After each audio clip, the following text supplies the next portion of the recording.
Hello everyone, this is JPL, and today I am joined with Jay here. and And Christopher. yes, and welcome to podcast Name in Brackets. Back for a monthly series about talking about top five films. This month we'll be talking about the top five films of the year 2004. Yes, 2004. Fun year. Yes, I remember going to the theaters and watching these films. Okay. I Yes. I don't have any. I guess the first movie I specifically remember seeing in the theaters was probably The Chronicles of Narnia, which is 2005. Hmm. Um I do remember, I think, I don't know if it was this year or a different year, but I did get The Incredibles on DVD at some point. So I remember watching that as like a gift. Mm-hmm. Yeah. Yeah, I've always enjoyed 2004. I really like years that have the number 4 in them, like 94, Oh, okay. 2004, 14. Unfortunately, 24, I don't know if I had the same feeling towards it so far, but we'll see in another decade or so. Gotta work on your Uh, attitude. Yes, but anyway, here we are with our top five of 2004. As these things usually go, we start with a number five, go around the table, do the whole spiel, yada yada. You know how it is. We also talk about our least favorite film as well. Uh, yeah, but before we actually start with our top five, Jay, why didn't you tell us about the box office of this year? Yeah, so just for an overview of what even came out this year, the number one and two films of the year were sequels to recent releases. Actually, the top three were all sequels, but we had Shrek 2 and Spider Man 2 taking up the top two spots. And then the third Harry Potter movie, The Prisoner of Azkaban, number three. We also had aforementioned The Incredibles, The Passion of the Christ, a rare at this point R-rated entry this high in the top 10. Um, Mm-hmm.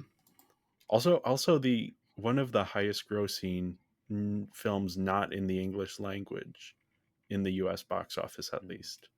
Yeah. Um, we also have The Day After Tomorrow, Meet the Fockers, which is a sequel as well to the Yeah. film we talked about briefly on the 2000s episode. Troy, the adaptation of the Iliad starring Brad Pitt. The DreamWorks film Shark Tale, I was surprised to see it in the top 10 here. And Hmm. then Ocean's 12 rounding out the top 10. Again, another one that I was surprised to see here. I did not realize that had made as much money as it did. And then, yeah, for Best Picture, we had the nominees The Aviator, Finding Mm-hmm. Neverland, Million Dollar Baby, Ray, and Sideways. This was a very Hmm. biopic heavy year. We have three biopics here of Yeah. varying qualities, I would say. The winner was Million Dollar Baby. Not like super talked about, but it tends to be pretty well remembered. Clint Yeah, it's Eastwood also film. it's also one of the films because this was also Hilary Swank's second Oscar win, I Yeah. think, Yes. which kind of blacklisted her in Hollywood for winning so many at such a young age, and so it's a little bit iffy back then, but whatever. Yeah, yeah, she had one for Boys Don't Cry in, I think, 2000 or 1999. Um, Hmm. we have the Palme d'Or winner, kind of a shocking pick, the documentary, Michael Moore documentary, Fahrenheit 9/11. Um, Controversial, interesting to watch now, 20 years later. I didn't hate it, but some people definitely hate it.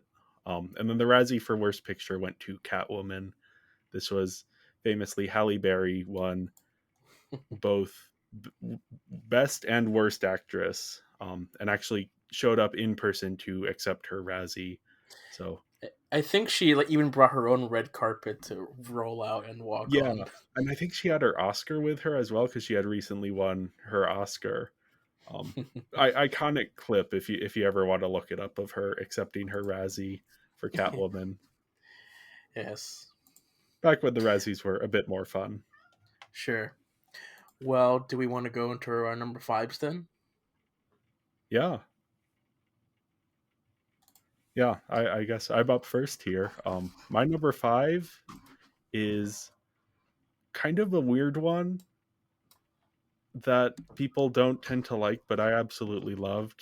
This is The Chronicles of Riddick, directed by David Twohy, and it is.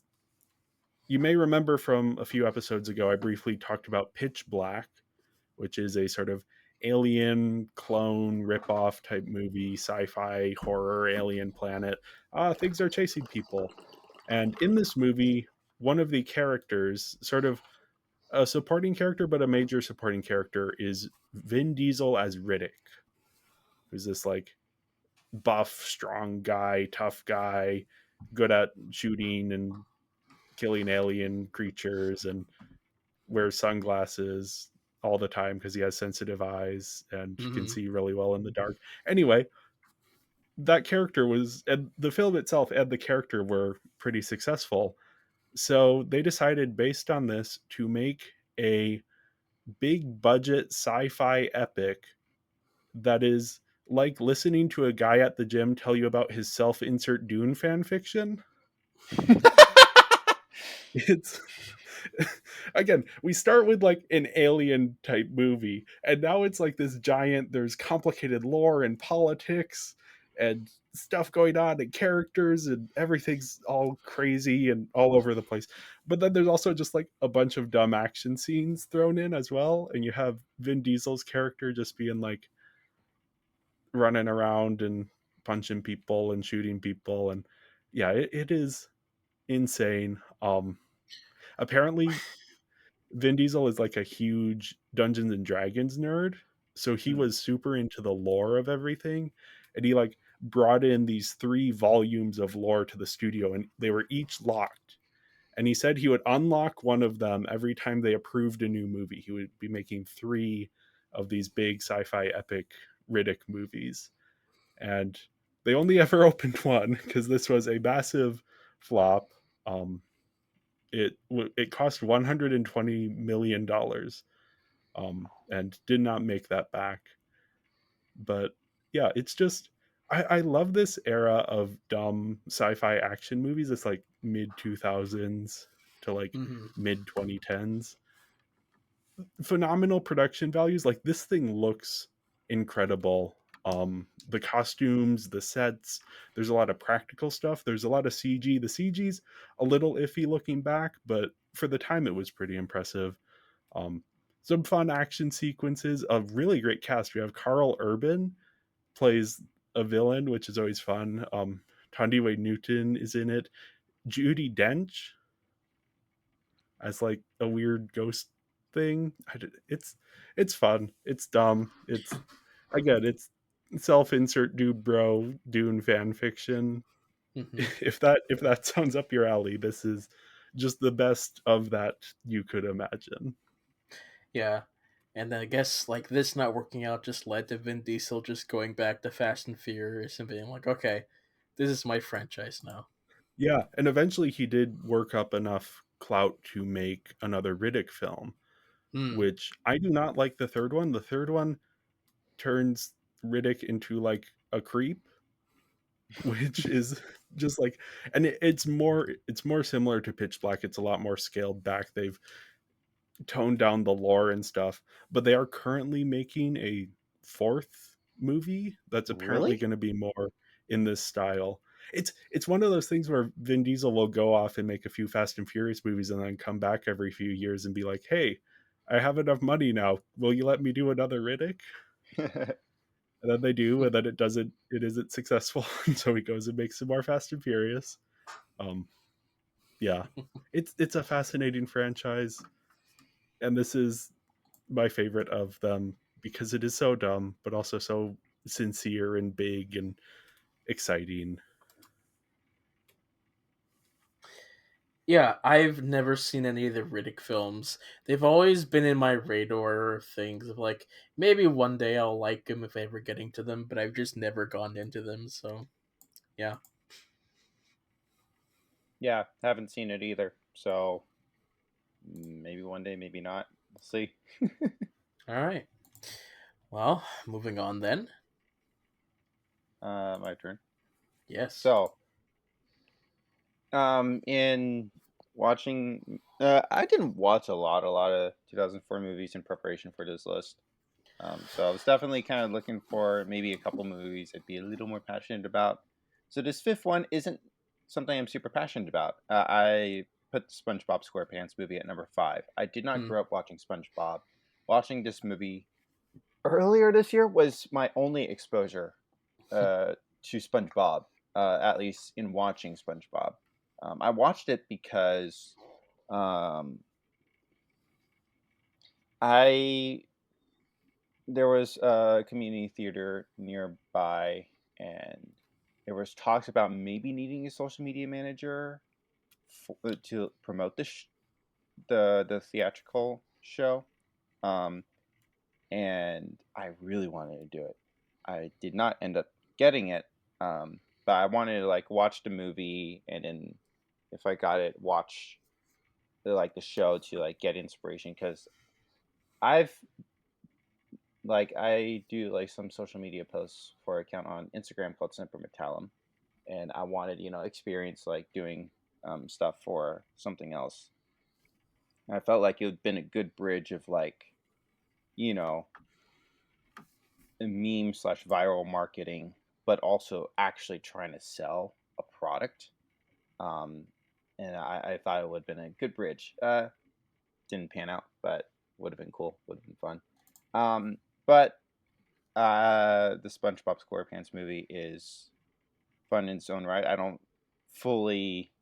not fully immersed in the SpongeBob humor, dare I say, that I find is the funniest thing I've ever seen or anything like that, but it's amusing Hmm. for sure. I think it's more I am fascinated by it kind of as a whole, and therefore I have respect for it. Yeah, I have an interesting history with SpongeBob in that when I was younger, I wasn't allowed to watch it, not because SpongeBob was bad or anything, but because I had a tendency to imitate everything that I watched on TV. Jay, you can somewhat confirm this with my vocal impressions of like things that we do. Yeah, yeah. You're very good at vocal impressions. I can Yes. imagine how as a kid that was a thing you got into. As a kid, it would also be like physically as well. I would also physically try to recreate everything. SpongeBob is a really weird show, and so it's probably not the best thing for me to be imitating what I see. So it wasn't until I was a little bit more mature, like maybe around 10, where I was like, okay, do whatever. You can watch SpongeBob. You're not copying anymore, so go ahead. This film, even though it came out in 2004, did not release into my theater until 2008, Oh. around the same weekend as The Dark Knight. So, um, and there was this whole thing where I couldn't watch The Dark Knight for the first couple weeks because my parents wanted to see it first to see if I could handle the Joker and such. And so, yeah, those were the two films that I remember being like, okay, I can't watch SpongeBob quite yet, and I can't watch The Dark Knight, and so I'm just sitting out in the auditorium waiting for them to get out of their films. Sometimes I would like peek into the door and see what was on the screen, and it's like, yes, there they are. But yes, this film, I did enjoy this film whenever I finally like rented it from a rental store, and so it's fun. It's not my favorite bit of SpongeBob content, but I think it is kind of like the pinnacle of SpongeBob because after this point, everything kind of just is not as peak SpongeBob. But I did find this entertaining when I watched it. I don't really care for the other SpongeBob films, but this one I do like. So there you go. That's my history. How about you, Jay? I have never seen any SpongeBob. I am aware of the concept. I didn't watch the cartoon growing up, so yeah, I do not have any familiarity with this movie. Okay. Well, moving on to things. Uh, So my, Jacob, you do number 4. Oh, What? yep, we're All skipping right. over John here. Skipping over John. But okay, here's John editing this later on in the editing room. Yeah, my number 5, uh, because I guess I'm going along with the joke, is Shrek 2, the second one. Uh, I don't know what is said about the first one. I know that I enjoyed it, but Shrek 2 is the one I remember seeing in theaters. It's like one of the first sequels I saw in theaters, I think. So that one was fun. This one is just Shrek with a bigger budget, with like more 2000s references, fun music, basic story, fun characters, same old, same old. I don't know what Yeah, else to add to this one. I watched this for the first time a couple days ago, since I watched the first Shrek for the first time for that whenever we did that year. And yeah, I was impressed by the fact they were able to pull off the balance twice. And my understanding is that this is kind of the last time that they made a Shrek movie that kind of pulled the balance between being like that genre of humor while still having a bit more sincerity and heart to it. Hmm. Um, a lot more pop culture references. Some of them were kind of fun, but I can see where, like, if they lean more into that, that's gonna be an issue for them down the road. Um, yeah, we get some fun stuff here. I like the villain. I like this is our first introduction to Puss in Boots, Yes, from he's a lot DreamWorks. of fun. So he's a lot of Yeah, fun. I mean, yeah, really there's a good character introduction. I can yeah, understand why he got the spin-off. yeah. There's a few good scenes in this one that like stand out. Uh, I think like there's one meme with Donkey just saying his name or whatever. Donkey's a lot of fun in this one. He's usually fun. I am on the opposite side. I do not Yeah. personally find Donkey all that fun. I think he's the kind of character where, like, as a kid, he has a very kid energy. Like, there's Mm. an entire sequence of him just asking, "Are we there yet?" as they're in the carriage on the way to far, far away. So that is like a thing that a kid finds funny that a parent finds annoying, and maybe some parents find it funny, or like adults find it funny. But I was just like annoyed with him for a lot of the movie. But no, it Yeah. has like a very sincere plot, and like the story, the messaging of it is very good. I think there's a couple jokes that haven't aged super well, but overall it still works pretty well today. Yeah. Yep, And I you haven't still seen haven't it. seen any Shrek. Yeah, the first 10 minutes of the first one was good enough. Except I will attempt to revisit it one day. I'll force you. I'll force you. Yeah, you had a chance. You had a chance Did earlier this I? month, and you didn't. And you didn't take advantage of it. Why was Shrek streaming somewhere that we could do it? I don't know, actually. I'm just I being don't pissy, think I I had guess. a chance actually. Yeah, So it's not. Yeah, I have no clue where it's streaming. what are you Whatever. Why? talking about? Why don't you own it? Why don't you own it? I Why don't do you own own it. Peak? You do own it. Why didn't you pull it out? Huh? You saw it. You went through my collection. You saw my DVDs. You I saw didn't it was look. No, there. I just looked at the one folder with the Blu-rays. I didn't care about the Mm. DVDs. All right. Well, Anyways. let's talk about peak cinema again with you, Jay. Yeah, my number 4. This was not originally going to be on my list, but I ended up, much like Christopher, I was hoping to find some more from 2004 that would really inspire me. But I ended up, as I was watching through things, I wasn't finding a whole lot that I loved. So I ended up falling back on some of my old favorites, including one that I probably saw this for the first time in 2004. Um, Mm. this is William Lau's masterpiece, Barbie as the Princess and the Pauper. Mm. I have seen 45 Barbie movies. This is the best one. Some days, depending on when you ask me, I like Magic of Pegasus more.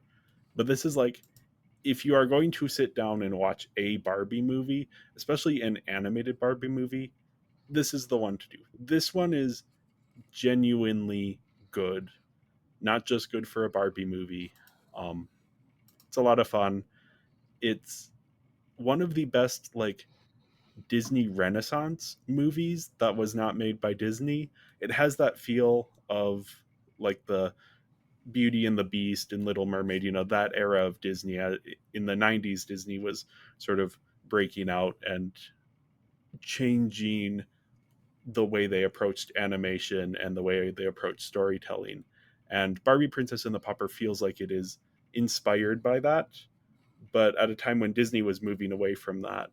um, Barbie was sort of embracing those things. It's obviously adaptation of the Prince and the Pauper story by Mark Twain, but some fun twist to that. There's a bit more politics and drama and stuff going on, action and excitement.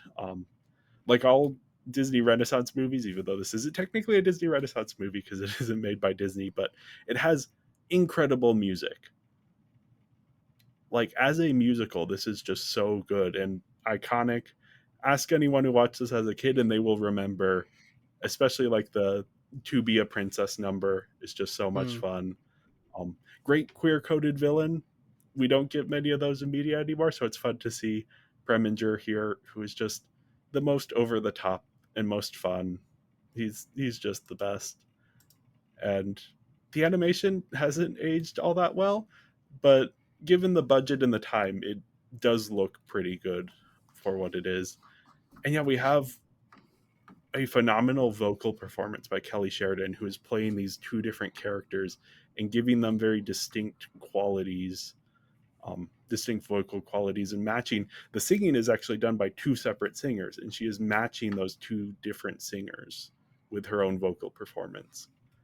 Yeah, this is John. You can speak about this one a little bit. Yeah, I mean, I also watched 47 Barbie films. Uh, we did this for our other podcast called Binging Barbie. You can go and check that out. Go to patreon.com/Binging Barbie podcast. Check it out. Wink, wink, nudge, nudge. Yeah, so out of those Barbie films, I also found this one to be my favorite of the film, of the Barbie films. If this wasn't on your list, I might have put it on mine. But yeah, I I love the music. I don't like musicals generally, but this is one that I do like. It does what I like for a musical. It tells a story. It doesn't waste my time. The music is catchy and good. Like the instrumentals are stuck in my head stupidly. I want to do karaoke one time. So, um, yeah, I mean, vocal performance. You said everything to say about this film. It is great. Watch our podcast episode. It is great. We every time we want to talk about this one, we always say it's good. So there you go. Jacob, one quick question. You Yeah, said that it being the best Barbie film. I assume you're talking about animated and not including the live action Barbie. I really love the Greta Gerwig film. It is very different in style and tone from any of the animated ones. I find it hard to choose one over the other, Mm-hmm. but yeah, this is like I don't know how to quantify it because both of those, both like the Greta Gerwig's Barbie lives large in my memory, and that's probably like quality wise. If you're going to just watch one piece of Barbie media, the Greta Gerwig film is probably the one to go with. Mm-hmm. But Princess and the Pauper is just so good. It is, even though the animation hasn't aged super well, and even though it is, filled with the kind of tropes that you would expect of a Barbie movie, the music numbers and the story are good enough that I'm like, this is also a good choice if you're just going to watch one piece of Barbie media. Although, if we had to point out what is considered to be peak Barbie, I would say it's Barbie Life in the Dream House. Yes. I should have said feature length Barbie media. If you are just going to watch one piece of Barbie media, Barbie Life in the Dream House, the online show, is the best, hands down, including the Greta Gerwig film. Sorry, not to detract the conversation so much, but just quickly, why is that the best Barbie? It's just so fun. Like, Yeah. It's hilarious. It is witty. It's like 3-minute episode stories, so it's like wacky, whatever. It's fun. Uh, it feels like what you would imagine playing with Barbie would be like. It's like it's plastic. They are plastic. They are toys. They're very clearly toys, and so it feels like what you would imagine it to be. That is what I wanted from the Barbie film, the Greta Gerwig Barbie film. That didn't quite deliver it for me personally, but Hmm. it's great. Honestly, Mhm. you could watch just one episode and see what I mean. It's chaotic as well. it Okay. is chaos incarnate. Which, again, the Gerwig film, phenomenal. It made my top 5 of that year. I do also love Princess and the Pauper.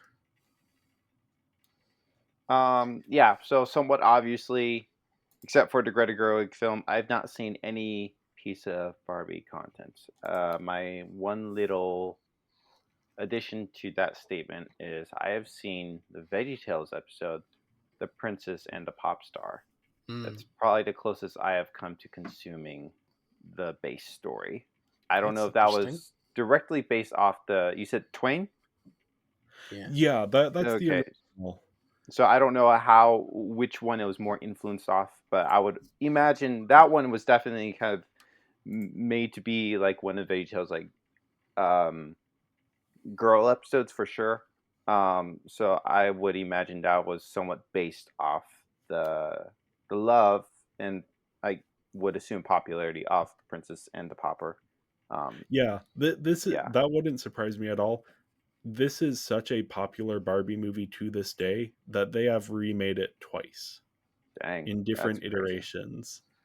Um, so yeah, Yeah. this is even like Barbie and Mattel as a corporation know that this is kind of the peak of what they were able to achieve with the animated Barbie movies. Again, Mm. I like Magic of Pegasus. I love the Greta Gerwig film. I think that is going to be sort of the new height in terms of live action stuff that they have been able to do. But yeah, this is one that is worth checking out, especially if you enjoy Disney Renaissance, Beauty and the Beast, Little Mermaid, that era of animated kids media.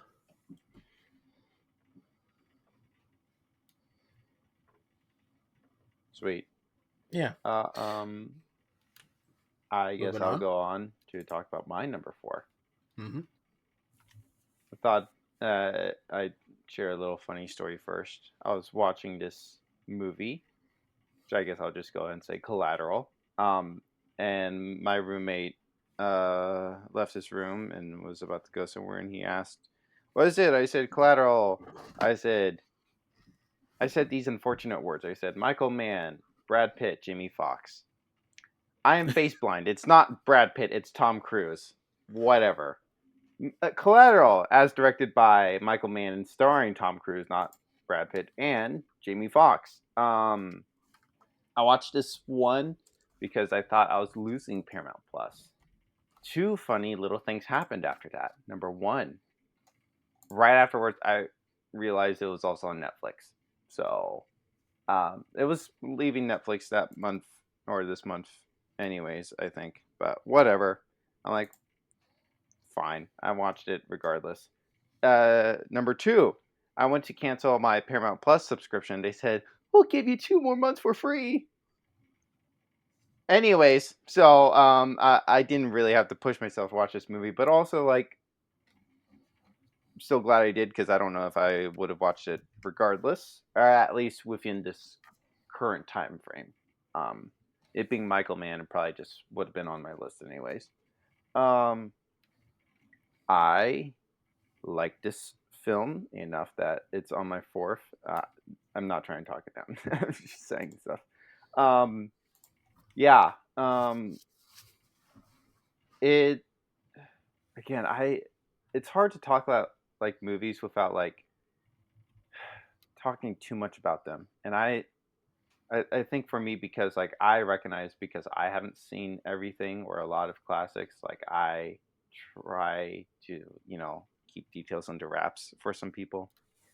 So I'll try to say it as plainly as possible. That so I was watching it, and there was something at the beginning that caught me, and then as the movie like progressed, it started to lose me a little bit, because the base storyline, for those who are curious, a hitman basically hires a taxi driver to be his personal driver for the night, and so it's kind of hit after hit after hit. So it's starting to lose me, and then it kind of all of a sudden connects to something from the beginning that completely got me back into the movie, and it probably been the most tense I'd been watching a movie in a bit, because it made me care so much for what was going on. And yeah, I think I I kind of just, especially it's that third act that really makes me like this movie a lot. Yeah, I don't know, that felt weird coming out of my mouth, all of that, but Sure. like I kind of I do like this movie. I mean, I have definitely had that experience. I haven't seen Collateral, but I have definitely had that experience of watching a movie and kind of being into it at the beginning and then sort of not being sure as it goes on, but then having a certain point where something switches and I'm like completely in more than I ever thought I would be. I'm thinking like Glass Onion, the sequel to Knives Out, was, Ah, a yeah. recent example of that for me. Yeah. My history with this film is that I was taking a cinema class. I think it was a directing class. And the professor I had, he goes on so many tangents whenever we talk about something. Uh, and so we practically watched the entire, like most of the film out of order. It's Oh like my gosh. we spend several weeks of him. It's like talking about directions. Like, wait a second. He goes to Netflix, pulls up the film, and just scrolls to like a random scene. We watch like the scene, and then he talks about everything about it. And it's like, okay. So after weeks of pretty much watching the whole thing, it was like, okay, I just want to watch the film myself, and I did, and it's like, okay, it's pretty cool. Now understanding all the directing techniques, what it behind all this is like, okay, yeah, I see what's going on here. It's pretty cool, and yeah, that's what I gotta say about it. It's a solid film. Tom Cruise is in this film. He is Tom Cruise.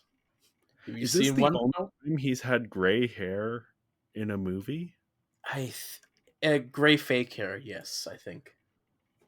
Because he hasn't like gone gray in the Mission Impossibles, I don't think.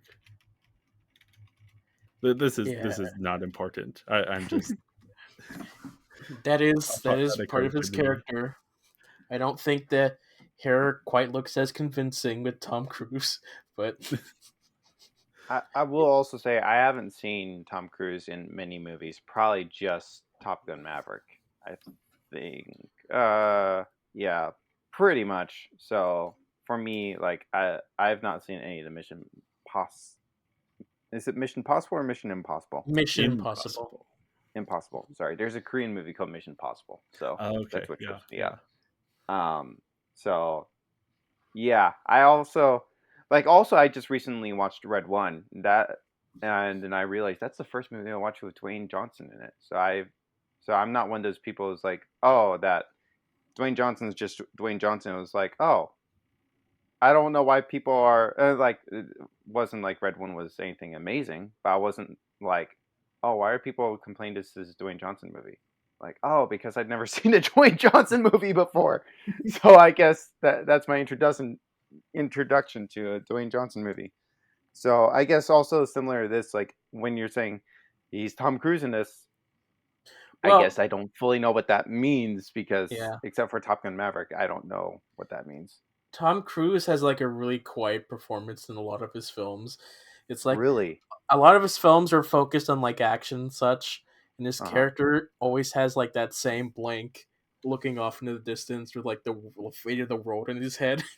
Mm. uh, and he just speaks so quietly to the point like his supporting actors have no idea what he's saying half the time.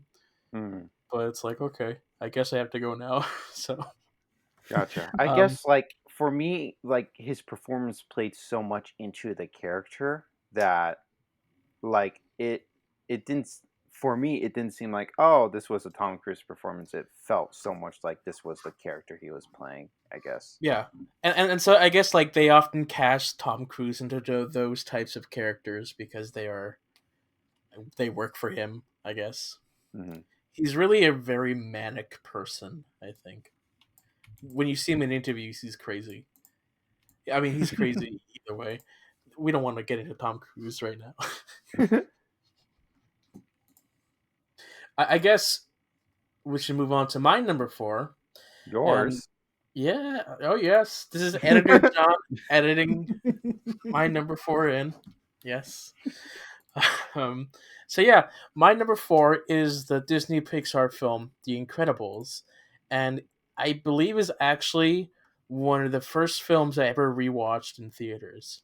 So Oh, yeah, I watched it twice when it came out originally. So yeah, I love this. This is just I'm a big fan of superheroes, big more fan now than I was back then, and so I love like old classic superheroes from the 50s and 60s. And this is a superhero. It's kind of like the Fantastic Four, but a little bit of James Bond in there. And it's just a lot of fun, good themes and ideas that aren't typically, at the time, they weren't typically seen. It pulled off the family Fantastic Four dynamic perfectly that so far struggled in other Fantastic Four films live action. So there's that. It's just cool overall, really solid, a fun, unique style of jazz and such. Um, yeah. yeah. Watchmen for kids. Okay. Yeah, I guess that this makes was sense. this was, I think, a lot of people's first introduction to that concept of a world that used to have superheroes and now doesn't. Obviously, Watchmen takes things in a very different direction with a very different tone, though there are more similarities than you might think. But yeah, no, Yeah. it's a fun movie. I remember watching it a lot as a kid. I haven't seen it as much recently. I think Incredibles 2 I did not particularly care for, in the sense that if Incredibles 2 had come out in like 2008, I think it would have been really good. But since it came out in 2018, it's like, oh, this is kind of feels like we've moved past this culturally. But no, this is, I remember the first Incredibles very fondly. So I Yeah. do need to give it a rewatch at some point. Yeah. um yeah, this um so there's a group sheltered, and I remember like hearing people like yap about stuff like Marvel and Star Wars, and I had fun being like, screw you guys. But then like one day I like watched Iron Man, like, wait, sorry, you guys were right. That was great. And then I went through the whole MCU, and I watched Star Wars, like, okay, you guys suck. What opinions do you... Anyways, point is, I've always kind of been like on the outside with media, and and I definitely like want to like discover like what people like, um, because there oftentimes there's a reason why something's popular, and popularity can mean different for different things. For example, like the Princess and the Pauper. Yeah, that's not like on the top 10 world like grossing movies, but it is a movie well beloved by many. Um, and so yeah, popularity can mean different things. Anyways, so The Incredibles, I heard enough people like talk about, and I've kind of always been like, you know, sometimes people are right on the money. about something that they love, and other times I'm like, I don't see what you guys see, kind of thing. So I tend to go more negative into certain things, I guess. And so more like negative and indifferent. I feel like that's kind of usually how I go into things, you know. For example, like I mentioned Red One, there's some people obviously weren't expecting like a great movie, but enjoyed it. And so I'm like, I doubt I'll enjoy it, but I kind of went into it like, you know, middle of the road. And I didn't enjoy it as much, but you know, I didn't like try to set up high expectations for myself. I guess I'll kind of put it that way. So I guess that'd be similar to like going into The Incredibles. Didn't really go into it with like high expectations. I knew a lot of people liked it. My goodness, I really liked it. Oh, I was so surprised. It was incredibly delightful. One of those movies like after watching it, you kind of realize that you were probably like smiling the whole time. I thought the story was pretty solid. Uh incredibly delightful. No pun intended. Yeah, I really liked The Incredibles. So yeah. Yeah. Yeah, no, Well, it is. It does hold up, I think, especially as superhero media has become more Mm, popular. This feels a little bit ahead of the curve in that way. That mhm. it's still, yeah, there's still a lot there, and it is just. I mean, it's a great family film, both in terms of being made for families and being about a family. hmm.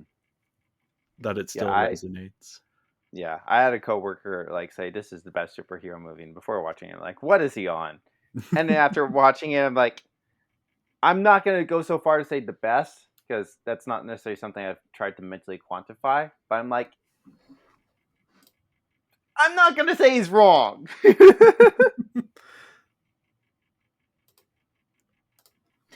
Yeah. Well, yeah. Moving On to on. number three.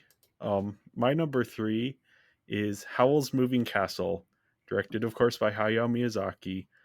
Um, I'm going to start by saying something very odd, which is that this is probably my least favorite Miyazaki film, which is to say that I think it is an absolute masterpiece, just slightly less so than all of his other masterpieces.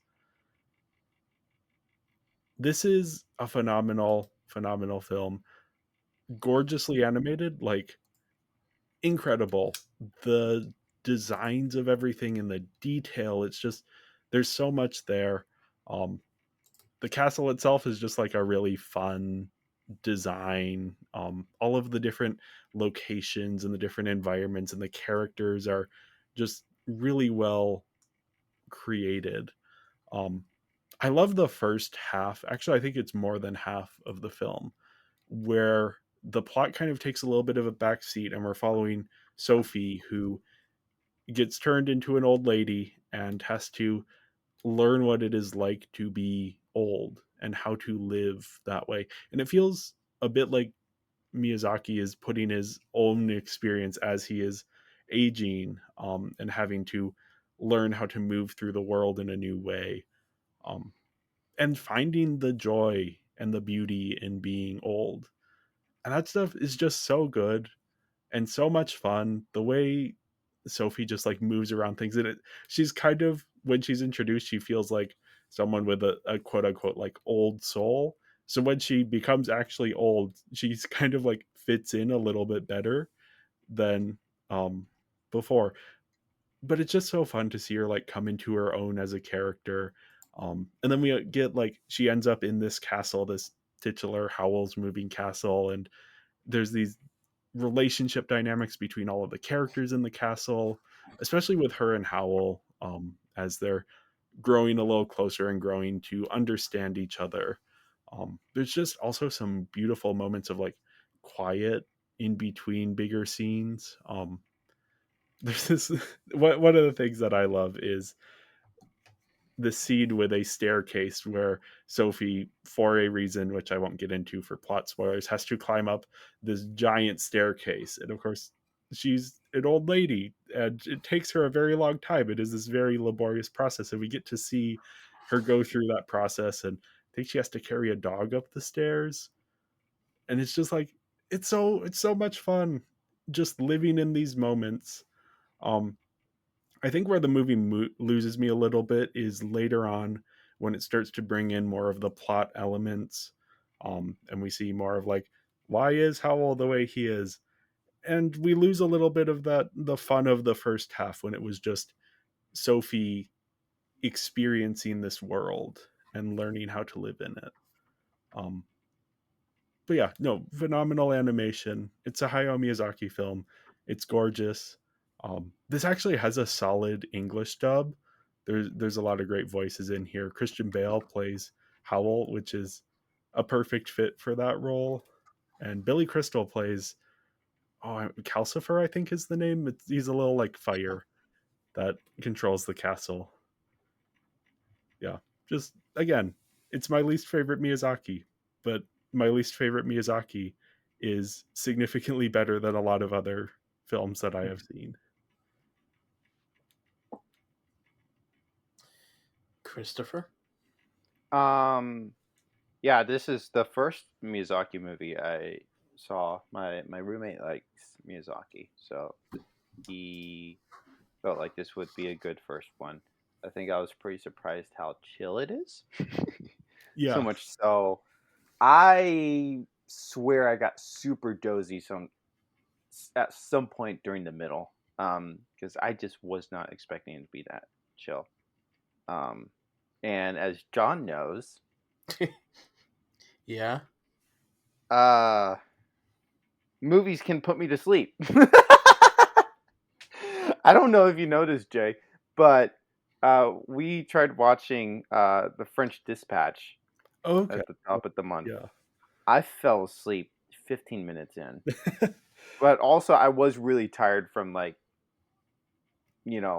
traveling and Yeah. stuff. So I mean, It's I yeah, also fall asleep as well. it, it's also So really I get important it. to point out that Christopher likes to watch films lying down on a comfy like couch or bed with a blanket on, with a pillow next to him, and he lays down while looking up at the screen.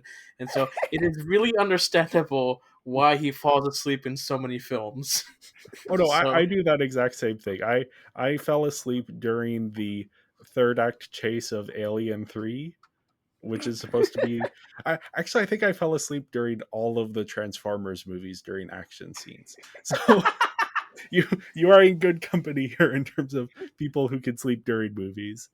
I'm yeah, the We only gotta one go who to sleep. stays awake. Like yeah. I was like, John, when was the last time you fell asleep during the movie? He's like, middle school. Like, get out of here, John. no, yeah. No, because Yeah, I like to sit and like sit up straight so I can watch the film.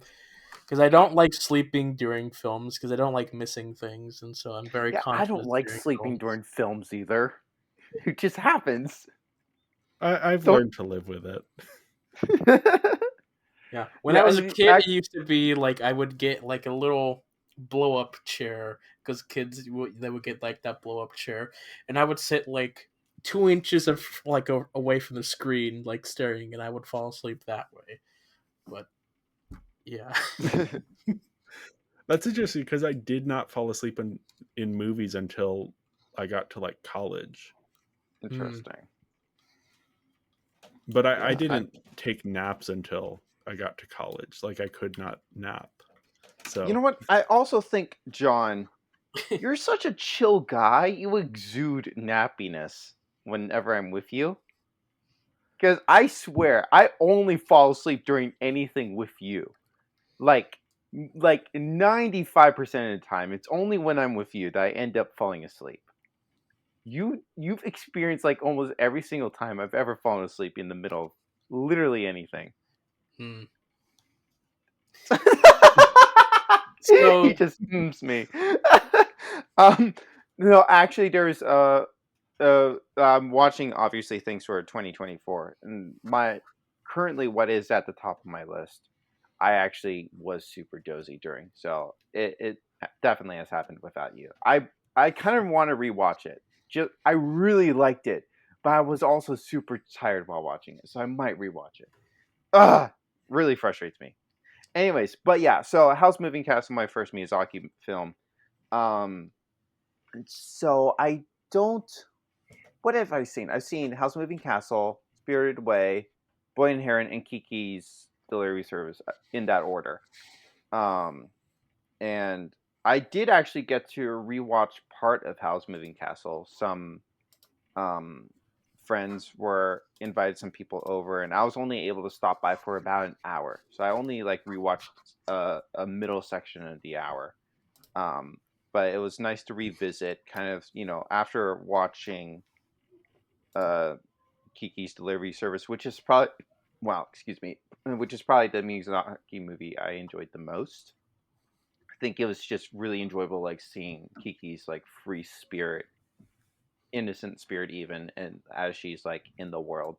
And that one I probably just like enjoyed the most. And so, as with each movie, you start to kind of understand the director a little more, and so watching it second time found it to some degree a little more enjoyable, because I also knew what to expect a little more.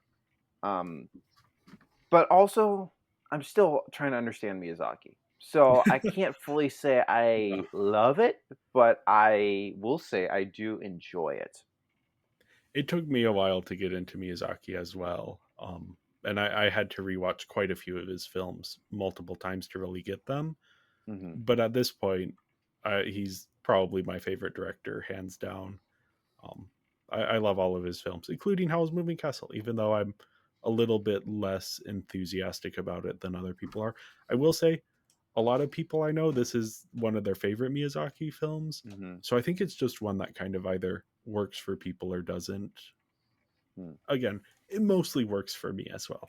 It's Hmm. just when the plot kind of starts to kick in later on, then I'm a little less engaged with it.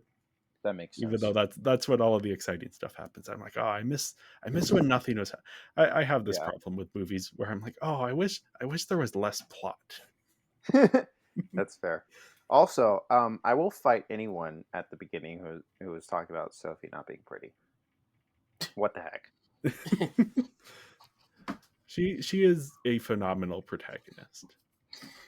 Well, so yeah, this was my first Ghibli film.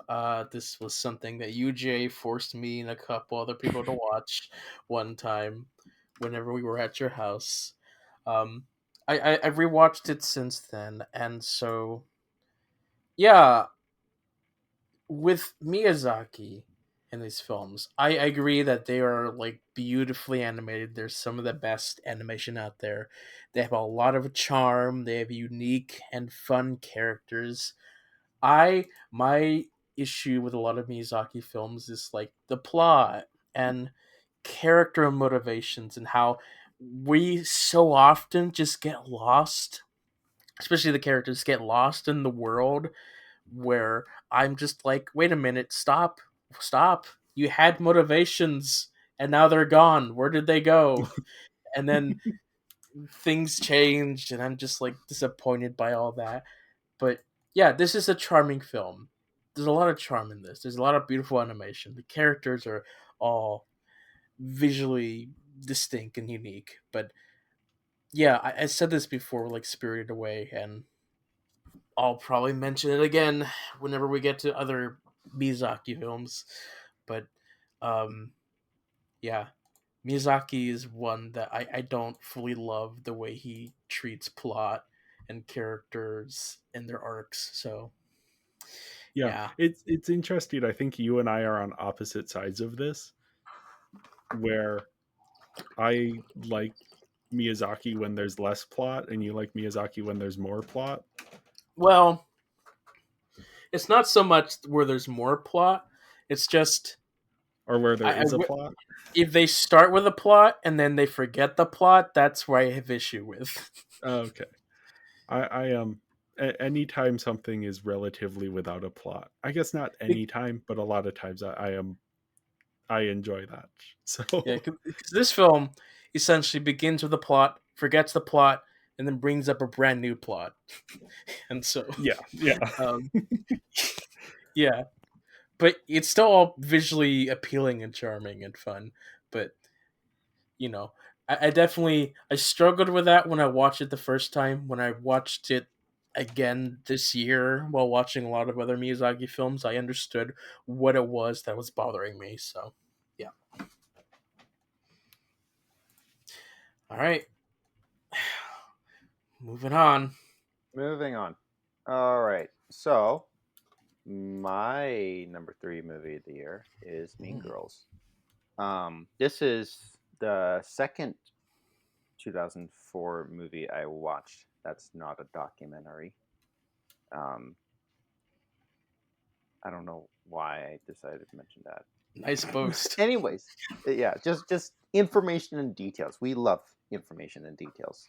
Uh huh. Um, I think I so that was like early 22, I think, when I watched it. Um, I was another movie I saw on Paramount Plus, which I probably got to watch something South Park related. Um, I think it was a similar case, whereas like uh, Paramount Plus kept. This is what happened. So they gave me 2 months for free, and like sweet. And then what happens? You forget that you're subscribed, and then they charge you for 2 months. And like, dang it! And then I went in to cancel, and they're like, "We'll offer you 2 months again." I'm like, no, no, no, no, no. I'm gonna forget. Because especially at that time, I wasn't watching movies enough, so it didn't feel worth the investment at the time. If they offer me 2 months again, I will take it. Which I am right now. So if they do it again, I will take it again. Mean Girls. I don't know what drew me to watch the movie. I think because maybe I was just familiar with the fact that it'd been popular, and out of curiosity, and I guess like I wasn't, I, even though again, growing up sheltered, never really watched any movie like it necessarily. I don't necessarily feel like it felt that turned off by like the idea of a quote chick flick. Um, so because I feel like there's sometimes that perception of like guys who don't care to watch the kind of movie. I'm like, I don't care. It's a movie kind of thing that interests me at the very least. So I watched it and I was incredibly delighted by it. Um, I felt like I could see how much of a foundation slash influential movie it is. Um, like I guess I had watched a few other chick flicks before then, and like kind of not necessarily that I saw like the most direct influences, but I felt like I could see like how Mean Girls became the foundation of what chick flicks have been since its release. And yeah, I thought the story was really good and solid. Yeah, I really really like Mean Girls. I can't lie. I really like this movie.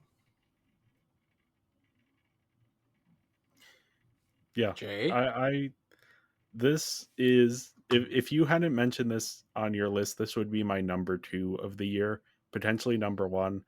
This is one of those that, because I watch a lot of movies, and people who I know, who I'm friends with, know that I watch a lot of movies. So there's certain movies where they'll bring it up. Have you seen that one? I'll be like, no, I haven't seen, in this case, Mean Girls. And they'll be like, why? You haven't seen Mean Girls? You have to see it right now. Most of the time when I get around to watching those movies that people tell me I have to see, I just kind of am not super into them. But when I watch Mean Girls, oh, it's so good. It's so fun. People are lucky that I did not watch this in high school, because I would have modeled my entire like life around Damien, because he is just the best. But everyone, oh, it's so fun, but it's also surprising, has this like depth to it.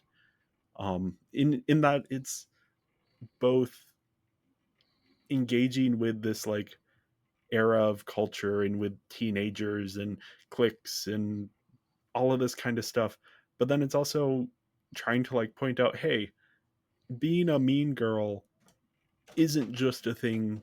Like, anyone can become a mean girl. Yeah, it's phenomenal. I love it. Tina Fey wrote it, and like really great writing, um, phenomenal performances. I think Rachel McAdams, especially, she should have won an Oscar for this. I don't remember who won supporting actress this year, but it should have been Rachel McAdams. Lindsay Lohan, obviously, a lot of fun in here. Tina Fey has a fun supporting performance. It's just, as you're saying, it is like foundational to, I think, especially coming of age films. Everything since then has to somehow respond to Mean Girls, either reference it directly or kind of push away from it. Every coming of age film, especially coming of age films about women since Mean Girls, is responding to Mean Girls in some way or another. Including Barbie Diaries. Yes, Barbie Diaries, which is actually the reason that I watched this. I watched this, I think, after watching Barbie Diaries to give myself a little more context on where that was coming from, and actually made me like Barbie Diaries less because I was like, oh, everything I like about Barbie Diaries is just Mean Girls. Um, I have since come back around a little bit to Barbie Diaries. Speaking of bad animation, but no, Mean Girls is phenomenal, and I love it, and I rewatch it pretty much every year for what is the date? Is it like October 13 or I honestly something? don't know. It's there is a date that they mentioned in the movie that has become unofficial Mean Girls Day, so I rewatch it every year for that Mm. date. Nice. I actually don't care too much about this film. Kind of in the same vein as Clueless. I the comedy didn't really land too much to me. This didn't really connect to me as much. I can understand the cultural influence, but this wasn't a film for me, so I just didn't really care for it. And that's what I had to say about that. That's Well, true. to But use this is to use the line on the poster, John, watch your back. oh oh, I am wearing a little bit of pink today, though it's not a white Nice. Yeah, day. yeah, It's I not know. much But pink. yeah. Well, uh, moving on, Editor John, to my number three, we have The Terminal. Tom Hanks, The Terminal. This is I don't know why we've watched this film so many times at home. I don't know. My mom likes it, and so I watched it a lot. I grew to love it the more I got older. But yeah, I like Tom Hanks. This is just one that the older I got, the more relatable it was. So I grew up around the airports a lot. When I was younger, we lived like really close to to an airport, and we would often go to the airport to pick up people. Or since my dad has a hobby of getting autographs from like soccer players, they would come through our airport, and so we would go there, get their autograph or something. And I was often dragged along to airports. And then plus, you and I on Jay, whenever we go around for like Christmas or summer, we went to the airport. And so here is a story about a man who is stuck in an airport because his country no longer exists and he legally has no place left to go. So it's fascinating, it's interesting. Tom Hanks does a fun performance. Some people think it's a little bit annoying with the accent that he puts on. I love it. I think it's charming. Um, it can be slow for some people, but I enjoy like the simplicity of like this person living at the airport. Doesn't speak a lick of English, but is like learning things slowly. So yeah, Tom This Hanks. is inspired by a true story as well, Yeah, which usually they I are. find fascinating. Yeah. It's also got Stanley Tucci in it as the antagonist. Oh, So I didn't know that. oh yeah, incentive for you. uh, but yeah, I assume neither of you have seen this one.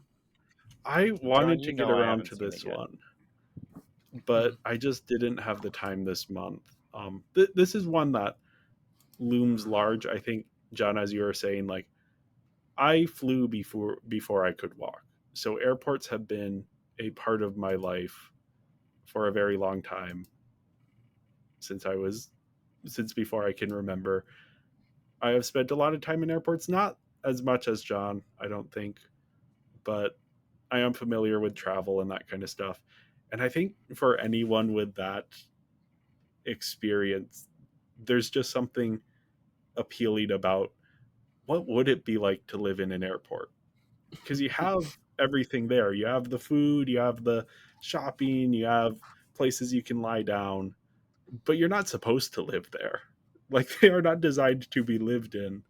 Um, and it kind of can feel like, when your 2 hour layover turns into an 8 hour layover, it can kind of feel like you're living in the airport, stuck in that space. Um, so yeah, I am fascinated by the idea of this movie. I have heard a lot about it growing up. Um, I will get around to it at some point. John has. So I remember when I wasn't like that into movies, and John made a list of movies for me to watch, and now I'm more into movies, but I still have not really followed the guide of that list. We knocked one out earlier this month with the first Pirates movie. Mhm. So that was nice and fun. I don't know. I- For some reason, I have this movie on that list. I don't know why, but yeah, it, so it basically what I was saying is that this movie's on this list. So yeah. eventually I'll try to get to it. I actually thought about getting around to it for, talking about movies this time around, but I just didn't. So, oh well. Mhm. Yeah. Anyway, how about we move on to your number threes? Well, I'll move on to my number two, since I believe Yeah, that's next for Oh, me. okay. John. I can't read. Maybe it says the wrong thing on the slide. Anyway, yeah, my number two is Tropical Malady. This was, I believe it was the jury prize winner at the Cannes Film Festival this year. It's directed by Apichatpong Weerasethakul. I believe that's how you pronounce it. He's a filmmaker from Thailand. This is kind of his international breakout, as far as I'm aware. He had made a couple things before this, but this was sort of his big first international debut. Um, anyone who isn't familiar with Joe, that's his nickname, Joe's films, it's tough to describe, but they are very lyrical, very poetic, and intentionally very slowly paced. This one is no exception. It starts out as a slow burn romance between two Thai men, one who's in the military and one who is in this town that this military group has been sent to investigate some livestock that has been mysteriously being killed. And then we see that romance sort of kind of play out, and then it has this resolution that's a little bit left in the air. And then the second half is this metaphorical reinterpretation of the romance as a man and a tiger shaman chasing each other through the jungle. And it is, it is poetic, but it's hard to describe the experience of watching it because you kind of just have to sit with it and experience the emotions of it. And you end up kind of being transported into the world and into these characters and this strange romance and the interplay between them and what's going on and what's up with this tiger guy. Yeah, it's just very interesting and very odd, and one that people who watch film just for entertainment are not going to get much out of this. But if you enjoy watching film for deeper reasons, for themes and characters and bigger ideas and stuff that maybe you don't fully put together while you're watching it and it makes you want to go, like when you get home or when the credits start rolling, you immediately pull out your phone and like, I need someone to just like explain to me what happened so I can understand what this was about and why this affected me. This is that kind of movie.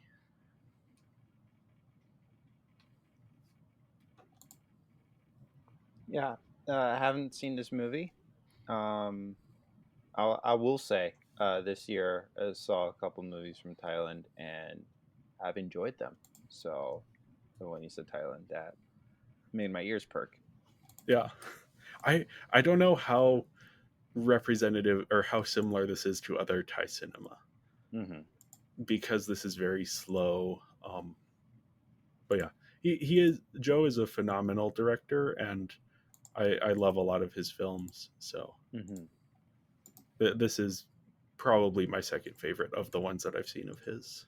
Gotcha. I have not heard this film. What, John? You haven't heard of this? I'm so shocked.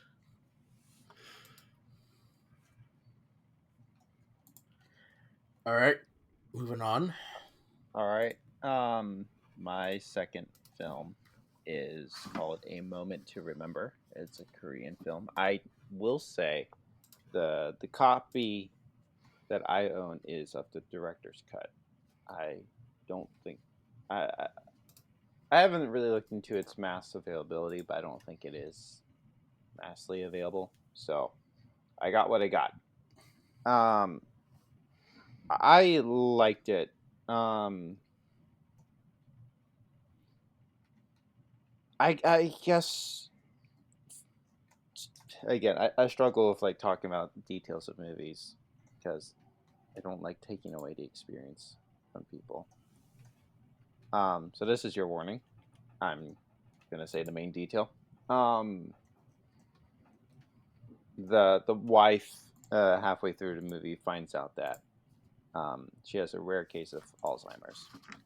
Hmm. So they hint at it, during the first half of the movie for sure.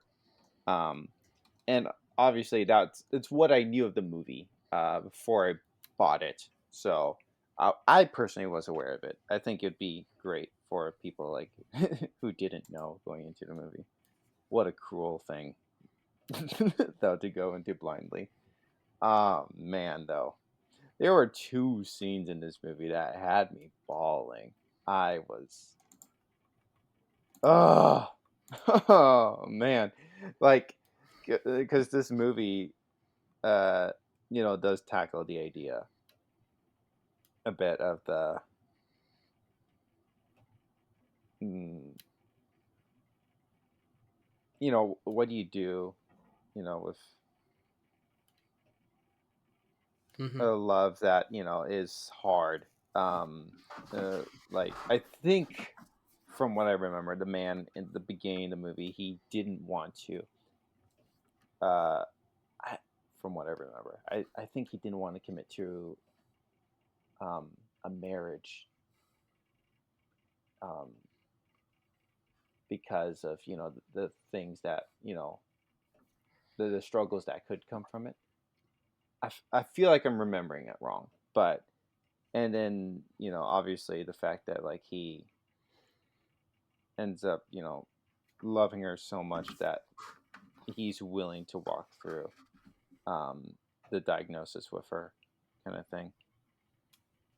Eh, man, I don't know. It doesn't have to be your spouse. It's just literally anyone close to you that memory loss is just such a sad thing. And so obviously, like I said, this movie chooses to depict it through a marriage, but I feel like any, especially a relative, but any close person in your life that would struggle through this, like you could feel similar emotions. My grandma had a similar case. I don't know the details of her situation, but I do remember the last conversation I had with her. She did not know who I was. Hmm. Um, and so I think there's an element where this really hits home for me. So again, not a loved one as in a spouse or significant other, but definitely someone that I knew decently. I wasn't the closest to my grandparents, but she was the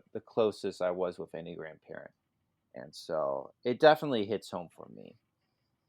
Yeah. Rough movie.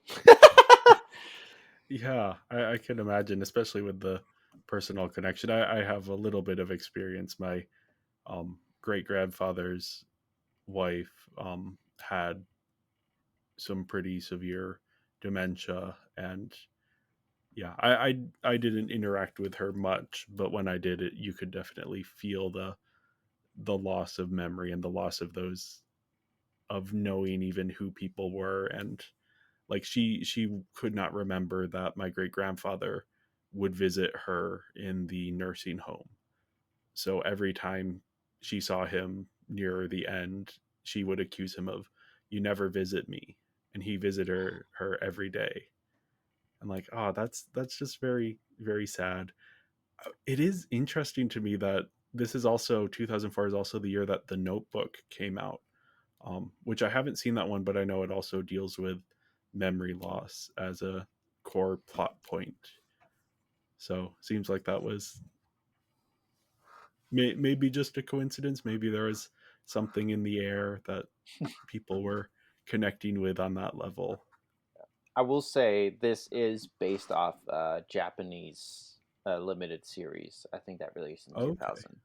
So Yeah, I don't know much about The Notebook. I believe it's based off of a Nicholas Sparks novel, and his whole thing is like romances where there's some element of tragedy to it. and also, what a crazy year for Rachel McAdams, huh? Mean Girls and The Yeah, Notebook. yeah. I think I'm getting that correctly for The Notebook. I'm gonna double check that. Oh yeah, Well, I 2004. have not heard or seen this film. You've not? Shocking. Yeah. Man. I was hoping out of Yeah. all movies you would have heard of this one, John. Oh, I'm sure. Yeah. A moment to remember. Maybe I did see it and I'm just losing my mind. Oh my gosh. Did you forget that you Sorry. saw it, John? Who are you? Anyway, moving on to my number 2 is the film Spider-Man 2 from Sam Raimi. I'm pretty sure I saw this one in theaters.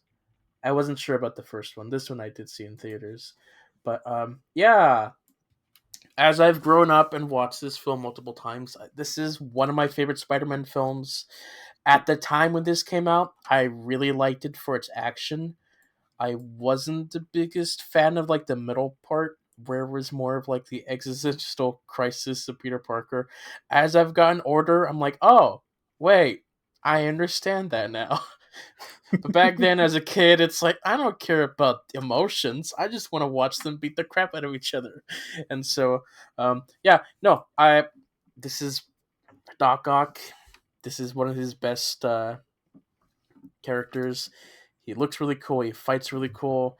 This film has a brilliant mixture of like puppetry for the arms and then really fantastic CGI at the time. Some of it looks not the best in some shots, but it's still solid in general.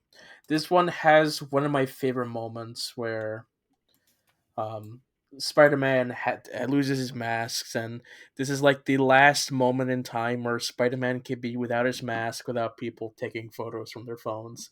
And the moment they show here is like fantastic and beautiful. That unfortunately cannot be done today because everybody has a smartphone or a camera of some sort. Um, but yeah, I like the themes in this one. It took me a while, took me years of rewatching this film before I really understood it. But yeah, of this trilogy, this one is my favorite of them. So yeah, Yeah, Christopher. Christopher, do you have anything to before I go Um. on a long spiel? Okay. Yeah, I think we talked about the first Spider-Man, and that is my favorite of the three. Again, I am not the most in love with Tobey Maguire's depiction, I'll say. Um, I don't recall the story resonating with me that much. It has also been 3 years since I've seen the Maguire Spider-Man movies. Mm. I cannot remember if I went through them um, in prep for No Way Home or not. But even if that wasn't the case, earlier that year, John showed them to me. We Yes. binged all three in the same day, and during the third one, I was going loopy. It also is a loopy film, but Yeah, that yeah. did not help me either. Um, yeah, I really liked the first one. I don't fully know why people like the second one as much. I would like to revisit them one day. I'm just not really in a rewatching phase of my life right now. So, hopefully, maybe as I start to understand more about people and stories or whatever, that maybe I'll come to a greater appreciation for the second film. But I don't have that presently. I think it's fine. I I feel pretty indifferent about it, honestly.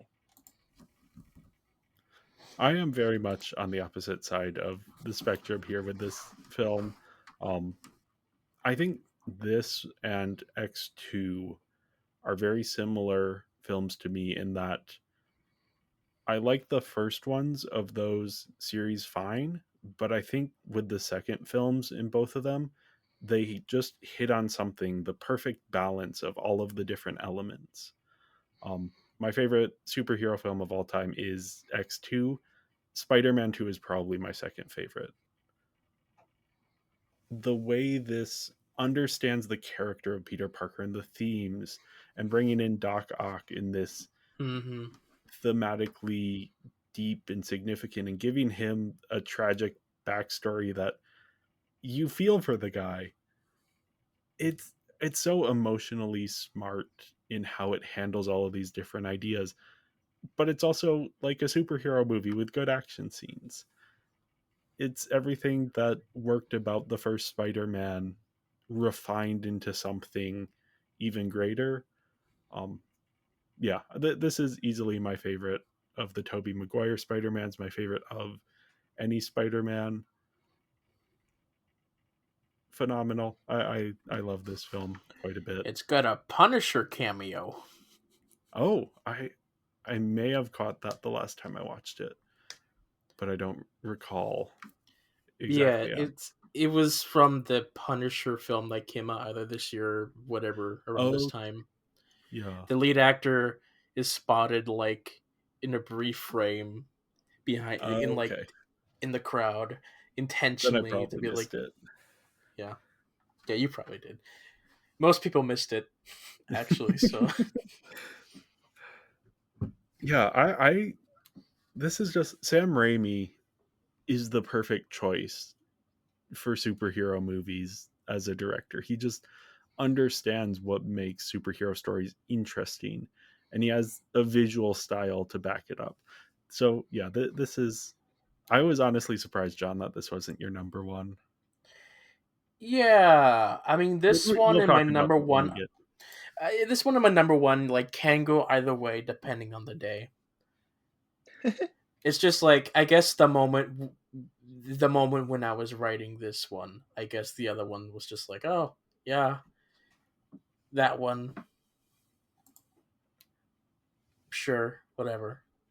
We'll talk about that when I talk about that. Yeah, yeah, yeah, But like, yeah, I love this one equally. Yeah, I'll say that. So yeah, before we get into our number ones, why don't we talk about some of our honorable mentions? yeah. So my first honorable mention, John. Have you ever heard of Primer? I don't know if I have. You might have heard about it. It's an incredibly low budget sci-fi movie about time travel. Uh, It's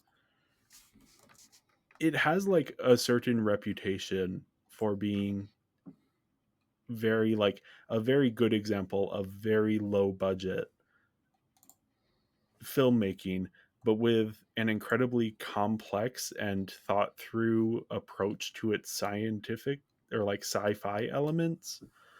They very clearly thought a lot about the time travel mechanics and what that would mean, and all of the different implications and how it would work and all of these different things.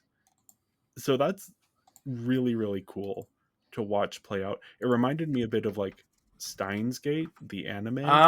oh yeah. Um, Okay. It has a lot of those similar elements. This is even like smaller scope than Steins Gate, but Sure. has that sort of similar scrappy quality to it. It also reminded me a bit of Tenet, just the way the Mm. time travel works.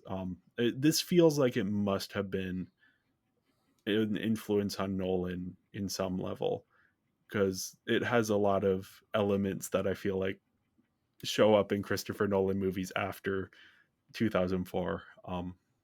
It doesn't quite have a, like, the narrative isn't nearly as interesting as I was hoping it would be, and the characters aren't nearly as interesting as I was hoping they would be, but it is just like so well crafted for having such a small budget that I can't help but admire it quite a bit. I also have Eternal Sunshine of the Spotless Mind. This is a very popular film of this year. I don't know that I have much to add to the conversation, but it is visually astounding, and the concept that it explores, which I won't reveal for anyone who isn't familiar with it, but it explores the concept so well and so fully that you feel like you've understood all of the different angles and thematically what it all means. Um, then on the opposite end of the spectrum, I have AVP, Alien versus Predator. This is just a trashy action movie. Yeah. No, this I It's think this one was my introduction to the Alien and Predator series. So I saw this one, immediately was like traumatized by it, even though it's so like PG-13 and like downscaled to what the yeah, actual films are, but like it's ingrained in my mind. Still thought it was cool though, even though I was traumatized by it. But yeah. it This is is it's so fun. I really wish they would go and make more of this type of thing with Alien and Predator. I think they are thinking about it, but we'll see. oh, okay. Yeah, this is of course from Paul W.S. Anderson of Resident Evil fame, Hmm. the movies, not the video games. But yeah, no, this is, I don't love it until the last 20 minutes where the cast has been whittled down. So now it's just Sanaa Lathan, and she teams up with a predator, and they have Hmm. like a lot of chemistry as they're like going around and killing aliens. It is so much fun. It is. I ship it. It's just a fun It movie. is. It is fun. Yeah, continuity makes no sense at all, but it is fun, especially once you start getting into the second film. Then the timeline gets confusing as well.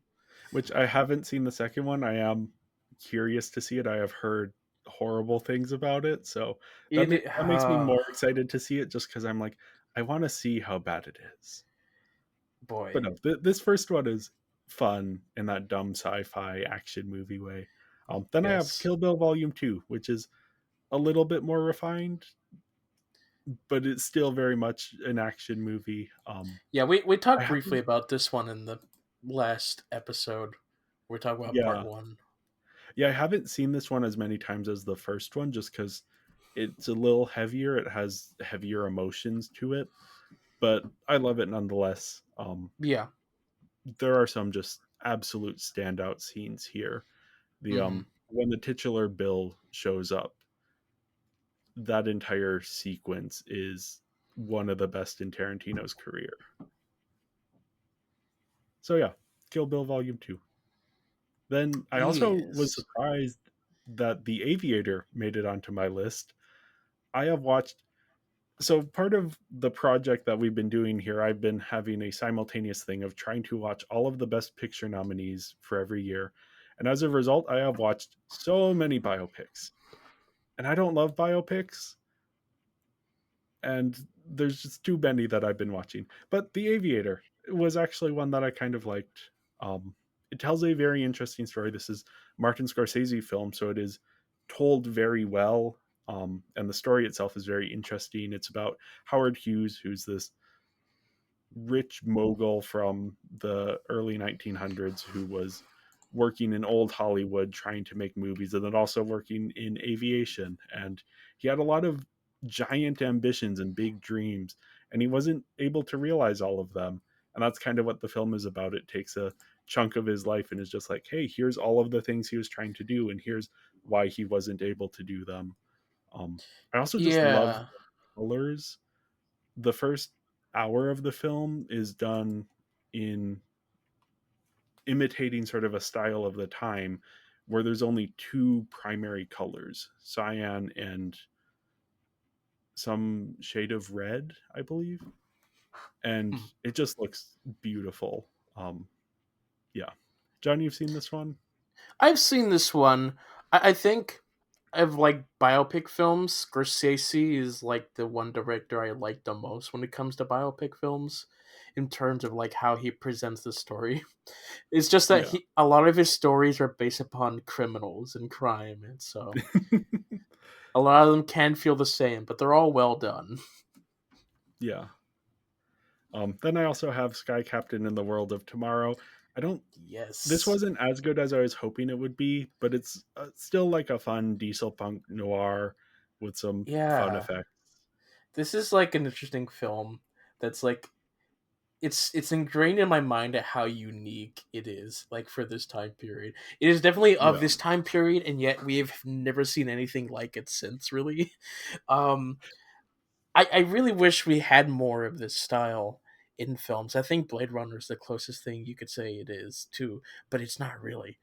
And it's like this director's only film, and he's Yeah. like copying so many of classic directors. Like this is so George Lucas. It is so Steven Spielberg of that specific time period, using like cutting edge technology that let's be Yeah. honest hasn't aged the This best. this is the film that this and the Star Wars prequels are the films that are sort of credited as popularizing and sort of creating a lot of the technology that went into what we have today, which is a lot of stuff that is just shot on green screens. Because I Mhm. believe this entire film pretty much is shot on green screens. Yeah, There are very like few actual sets. yeah, like the story, some of the characters, and some of the performances leave a lot to be desired. But I, I love the overall aesthetic of this film. Like it would be on my honorable mentions if it wasn't on yours. So yeah. Yeah. Yeah. And then I have Ella Enchanted. I haven't seen it in many years, but I remember it just being like a fun, zany, wacky fantasy hijinks type movie. Mm. Of course, you have Ella, who is played by Anne Hathaway, who is the whole thing with her character is she has this spell put on her as a child that makes it so she has to obey any command that is given to her, and chaos ensues. It's a lot of fun. We also have Hugh Dancy is in this, who is just he's great as a Prince Charming type character. Carrie Elves playing a villain, which is always phenomenal. And Lucy Punch, this is the first thing I had ever seen her in. She's one of my favorite comedic actors. And she plays the evil stepsister, which is basically the role she was born to play. She is just the perfect actor to play this role and so much fun. John, have you seen this one? I don't know if I have. I might have, Okay. but I don't remember if I did. It's fun. I need to Sure. rewatch it, but I remember it being very fun. On to you, Christopher. Yeah. So just popping onto my honorable mentions, I put on like Howl's Moving Castle and Spider-Man 2, just because those are some of the few 2004 movies I've seen. Um, yeah, I'm kind of just mentioning every single movie I saw in 2004. So I like Will Ferrell. I saw Anchorman. I'm not. I actually like the second Anchorman more. I don't know why. I found it funnier personally. So, but still, it's Will Ferrell. I like Will Ferrell. Whippy. Then also, I'm a South Park fan. Team America World Police is a movie that the guys worked on. Not gonna lie, not the biggest fan of it, but there are some South Park isms about it that I like, and also some South Park isms about it that I think takes away from the movie being good. There, I say. Sometimes some of those bits just work better in 20-minute episodes, um, or some of those exaggerated moments, I guess. Um, two Korean movies I have on this. I have uh, The President's Barber, which is something I just watched right before hopping on here. It's fine. I the lead actor is the lead actor from Parasite, and he's one of my favorite actors. So, um, kind of just want to see another movie that he was in. Um, yeah, I think the direction could have been a little tighter. Um, yeah, didn't fully work for me personally. Um, yeah. And then the other movie I have on the list is Arahan, which was this? I forget. This guy, I'm looking at the synopsis. He meets the seven masters, and I guess like, um, man, I watched this movie last month. I can't remember all the details, but like he learns, like I guess he has, like those dare I say Asian fighting powers. I don't want to fully just say like kung fu. I forget if it was kung fu or not, but stuff like that. Um, I watched this movie because it was leaving Netflix. I'm like, heck yeah, kind of thing. Especially like, uh, just distribution for especially international content. But I'm more aware of Korean content. Sometimes some of the older movies can be a little harder to like get your hands on. So I wanted to like jump on it when I saw it was leaving Netflix. Apparently, also four other movies from the same director were leaving Netflix. I got to watch three of the other ones. Um, they were The Berlin File, uh, The Battleship Island, and Veteran. Um, Veteran is actually a pretty popular Korean movie domestically. Um, they just released a sequel this year. But Arahan, yeah, not definitely the weakest of the four movies of his that I saw. Um, I think it's supposed to be a comedy, but it didn't always fully work for me if it was supposed to be. I don't know. Yeah, not the most honorable of honorable mentions, but I thought I'd just kind of just shout out the ones. But I thought it was kind of cool, at least for Arahan, seeing like the director's progression of like the movies he took on later. I the other three I mentioned, Battleship Island, Berlin File, and Veteran, I think are solid movies. So he definitely had improved since Arahan. I think especially if it had, I think again both Arahan and the President's Bar, the direction was a little tighter, a little better. I think they would have been better and tighter movies. Yeah. So yeah. Well, moving on to my honorable mentions.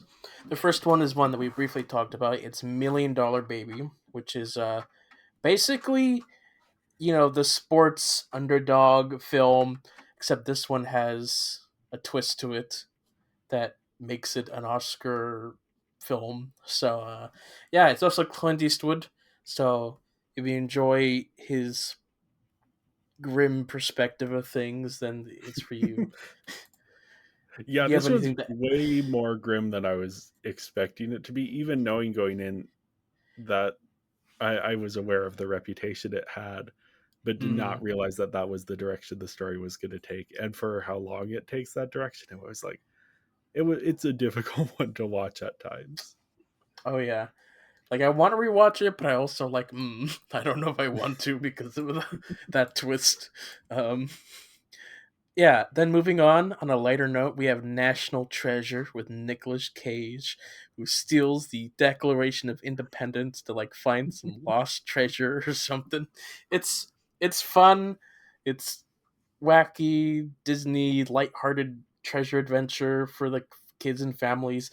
It's like it's kind of like Indiana Jones, but like a kid's version Indiana Jones. And so I watched this one a lot as a kid. I think this was there's like a handful of films that growing up with other missionaries, like they would often rewatch a lot of films. This was one of them.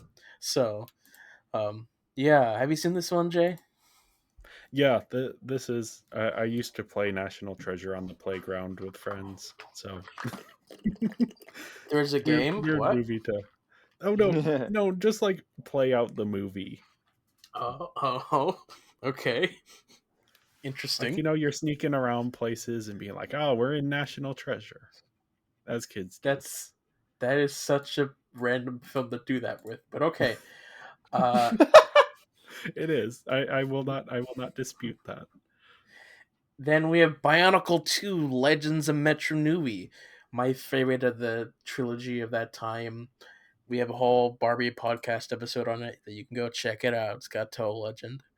Anything you want to add to this one? Go check out the podcast if you want my thoughts. I am not as in love with it as you are, but I don't dislike it. Sure.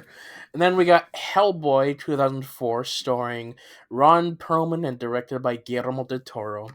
I think this is. I love the style in this one, the style of the Hellboy world. I love the way that it looks. I love Ron Perlman's performance. Uh, it's simple. Effects have aged, but it's an enjoyable little spiel. Jay. Yeah, this is. I like this one more in concept than I do in practice. Guillermo del Toro is a great director, and I love most of his films. I'm not as enthusiastic about this first Hellboy. I like the second one a little bit better. That one Hmm. goes a little bit crazier in terms of design and creatures and stuff going on, and the plot's a little bit more complex there. But yeah, no, I like this in theory more than I do in practice, but I do enjoy it. Yeah. Next up is this weird film that I don't know why I watched it so many times. It's called Two Brothers, and it's the story of these two tiger cubs that get captured, separated, set into two different lifestyles in captivity, and it's like the story about them and their life. And then slowly they come back together and reunited and all that jazz. It's got Guy Pearce in it. Oh, Um, I don't know. I remember a lot of stuff about it. I remember feeling really sad for the Tigers, but it is one of those random films that I guess like your grandparents found in the bargain bin. It's like, it's got tigers. It's got to be a cute film. Let's send that to the kids. I got a few of those films watched growing up. To contrast that, we have Shaun of the Dead, the first of the Cornetto trilogy. Uh, I mean, zombies. It's a zombie comedy, and so that's a thing. We enjoy that. This one has like fun directing and music style and like comedy.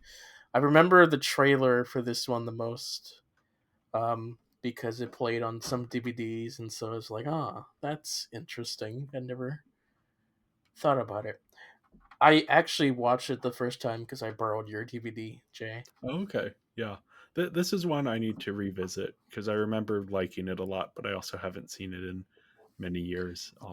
Yeah, zombie comedies are fun, and this is Edgar Wright is a great director and a great filmmaker, and this is a breakout for him for a Hmm. reason.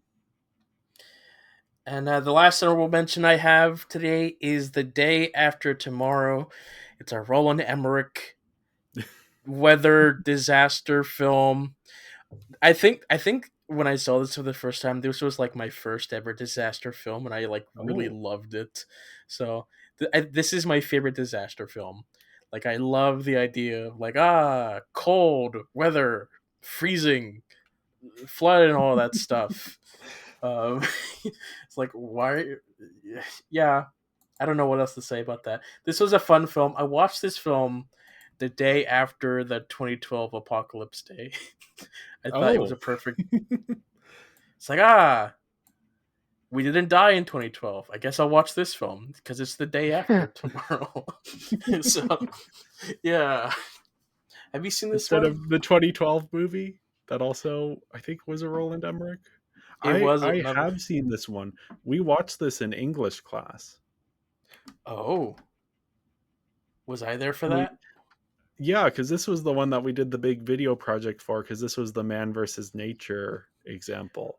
Is we watched Day What? After Tomorrow. We watched this film? Yeah, I don't remember that. I do. because that's the only Okay. time I've seen it.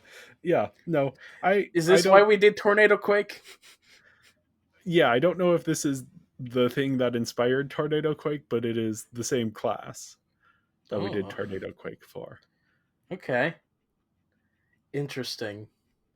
Yeah, I don't super remember having a strong opinion on this. I like some disaster movies, but I don't know. It's an easy genre to. I don't know. I haven't seen this recently enough to comment Yeah, intelligently on it, so I won't say anything. sure. I also saw this one in theaters as well, so I guess that's Okay. why I have more nostalgia for it. Uh, but why don't we move on to our number ones? Yeah. My number one, probably a bit controversial, but I love it a Hmm. lot. This is M. Night Shyamalan's The Village. This is probably my favorite Shyamalan film, and Shyamalan is one of my favorite directors. This was the film that kind of ruined his career because I think it just a big part of it is that it had a really bad marketing campaign, which marketed this as sort of a folk horror film when that's not really what this is. This is a drama with like horror elements kind of sprinkled throughout. And then people weren't enamored with some of the twists. I think especially the big twist is brilliant and thematically rich. It's a story about a community and the story that defines the stories that define this community's boundaries and the people within this community and why they live in this community and what they get out of being in this community.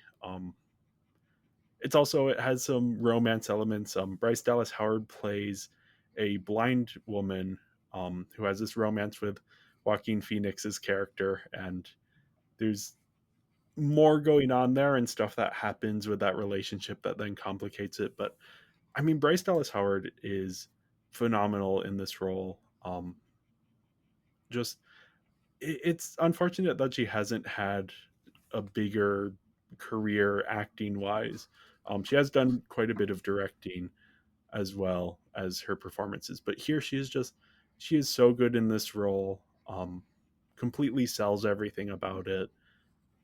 There's some phenomenal like creature design in here.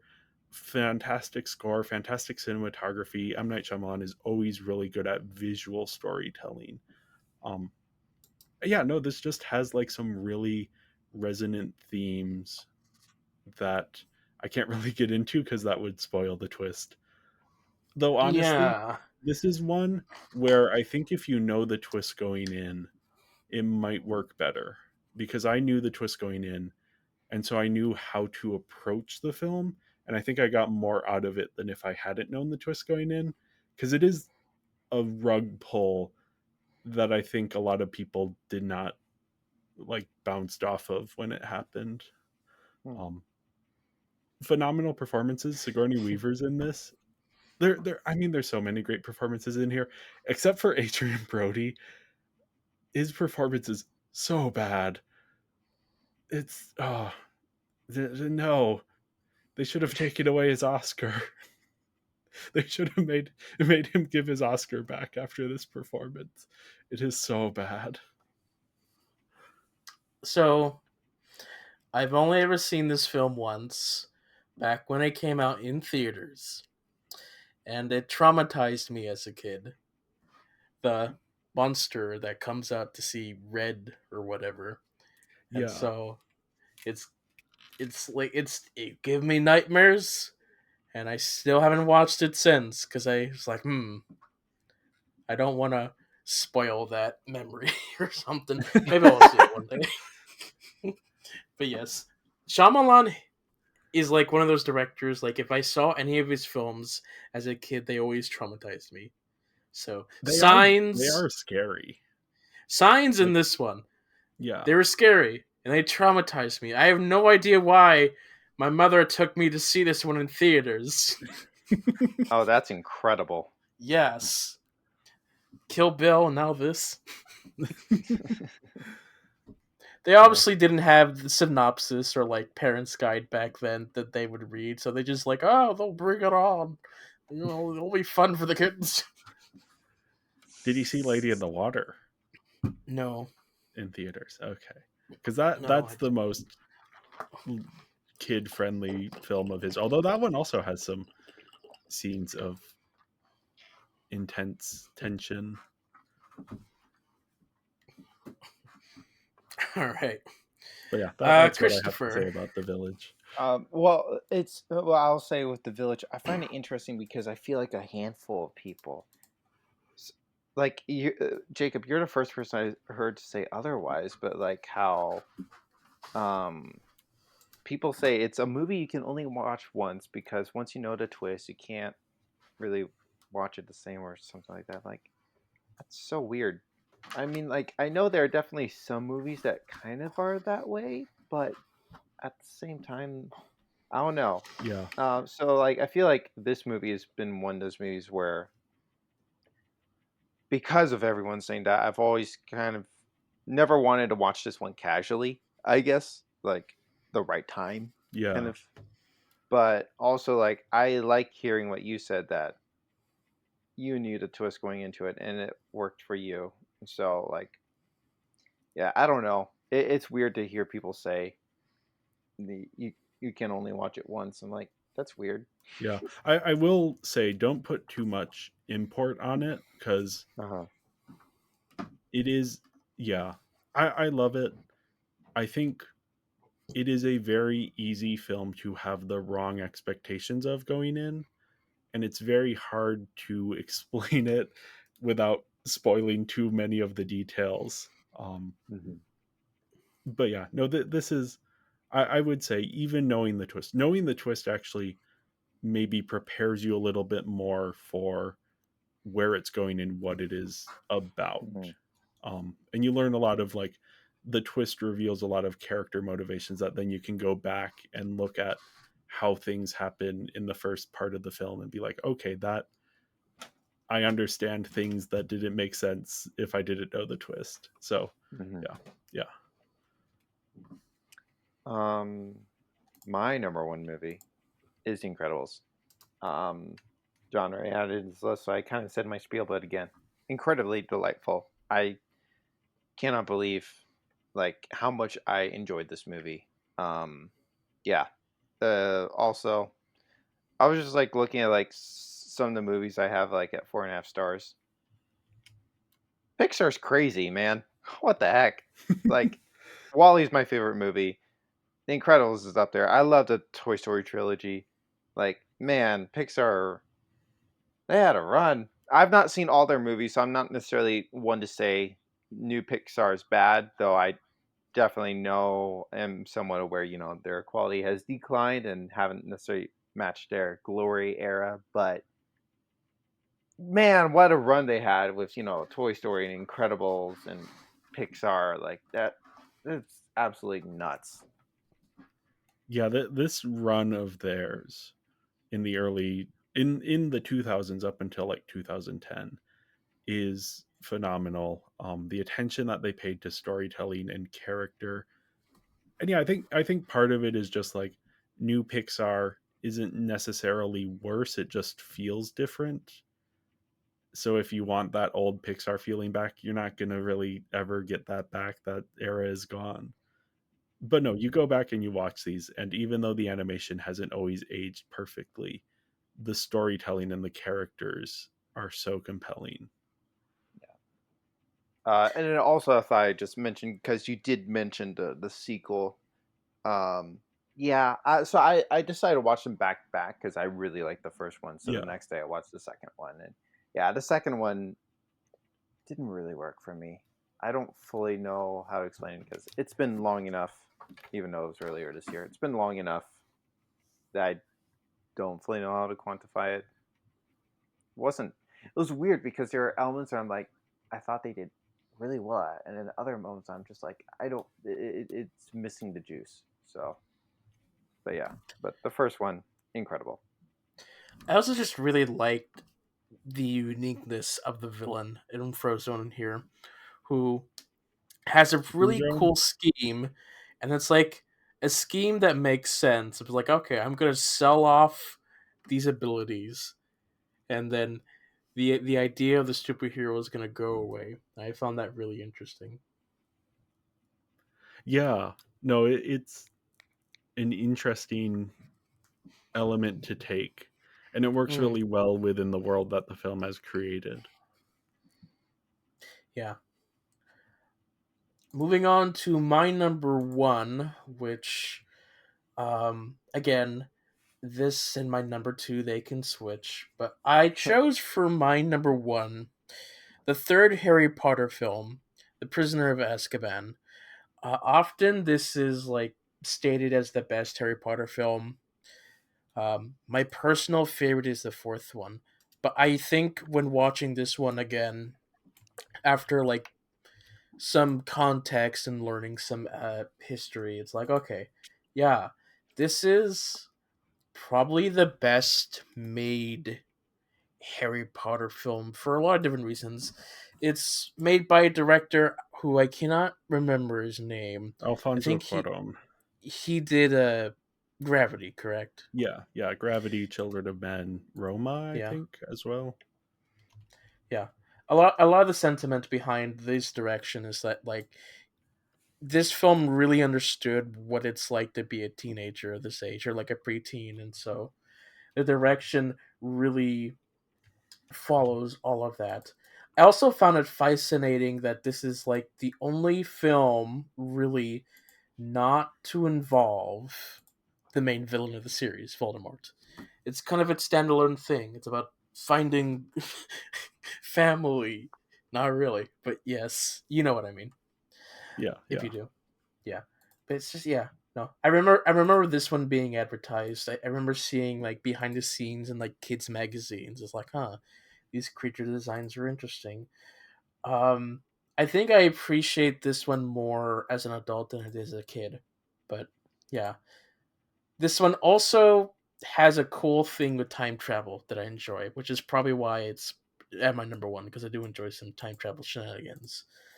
But yeah, yeah, there. That's I guess that's what I have to say about this one. Yeah, I've shared my general thoughts on the Harry Potter series and my issues with J.K. Rowling before, so we'll skip over that. You can go back to previous episodes to hear all about that. Yeah, I think Alfonso Cuarón brought to the Harry Potter series something that it was missing with Chris Columbus. Actually, a couple things it was missing. The first one is a sense of genuine danger, but then Yeah, also in artistry and how it approached things, and a little bit of like a weirdness to some of the magical stuff, and the world, the design of it goes a little bit weirder. I don't know how to describe it beyond that. um yeah, a little darker as well. yeah, This now we're like a little bit darker, like the film grain is darker, the visually it looks darker, and it's just like it's creepier now. There's like an unease to everything starting yeah, here. it's less whimsical, but there is like a dark whimsy to it. Yeah, Yeah, I think this and the sixth one, the Half Blood Prince, are probably my favorites, though I have not rewatched the series recently. So well, yeah, and is I it time guess to switch over to worst? yeah, let's end things in a foul mood with our least uh, favorite films of this year. yeah, my worst is Blade Trinity. This is the third Wesley Snipes Blade film, directed by David S. Goyer, who had written the previous films or co-written the previous films. This is just a massive letdown. I don't remember a ton about this. I just remember very much disliking it. Um, Apparently, Wesley Snipes and David S. Goyer did not get along, and you can tell based on how the film plays out in the filmmaking and how much Blade as a character is de-emphasized by the story.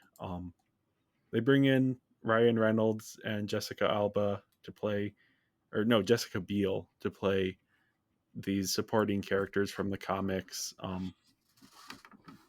I just remember finding Ryan Reynolds' character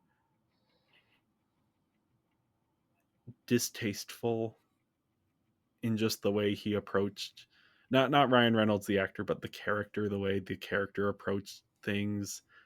Yeah, it was not a fun movie, not even fun, just kind of like it just exists.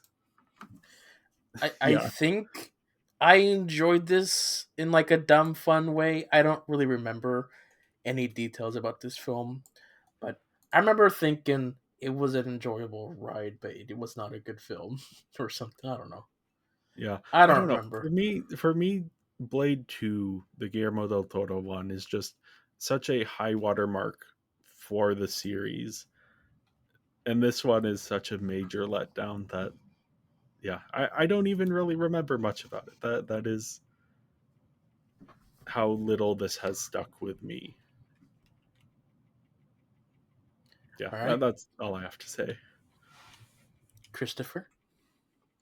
Yeah. The worst movie.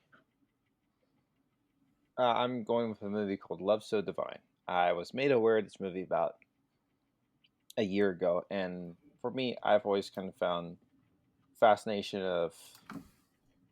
I grew up, with like Christian films and stuff, so I think seeing religion tackled from a not directly Christian intention is interesting to me. I know that about this movie? No, but I don't think there like say you have like your Kendrick brothers making Christian movies for the Christian market, and then there are other people where Christianity it's not meant to be a movie directly for the Christian market, but tackles film themes of religion.